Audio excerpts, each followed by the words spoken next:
അപ്പം ഗൈസ് നമുക്കൊരു നല്ലൊരു നാടൻ വാള അടിച്ചിട്ടുണ്ട്. ഏകദേശം ഒരു 5 കിലോ റേഞ്ച് വരുന്നതാണ്. അടിപൊളി ഫൈറ്റായിരുന്നു. ആദ്യം ഒരെണ്ണം അടിച്ചായിരുന്നു മീൻ, അത് നല്ല ഹെവി ആയിരുന്നു, അത് പൊട്ടിച്ചുകൊണ്ട് പോയായിരുന്നു. രണ്ടാമത് നമുക്ക് ഒന്നുകൂടെ അടിച്ചായിരുന്നു. അപ്പം നമ്മുടെ ചാനൽ ആദ്യമായിട്ടാണ് കാണുന്നെങ്കിൽ നമ്മുടെ ചാനൽ ഒന്ന് സബ്സ്ക്രൈബ് ചെയ്തേക്കുക. തൊട്ടടുത്തുള്ള ബെല്ലൈക്കണും നടത്തി കഴിഞ്ഞാൽ അടുത്തുള്ള വീഡിയോസ് നോട്ടിഫിക്കേഷൻ കിട്ടുന്നതാണ്. അപ്പം മാക്സിമം കൂട്ടുകാരിലേക്ക് ഷെയർ ചെയ്ത് കൊടുക്കാനും ശ്രമിക്കുക.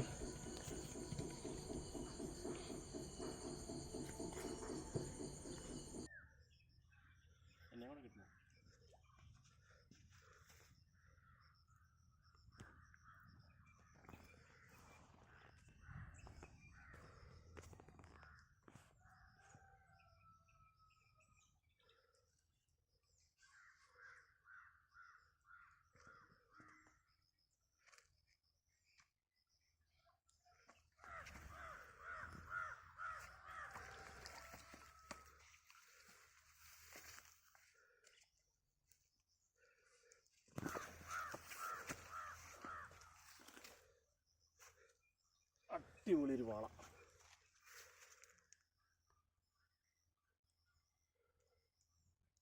ഏകദേശം ഒരു 5 കിലോ വരും.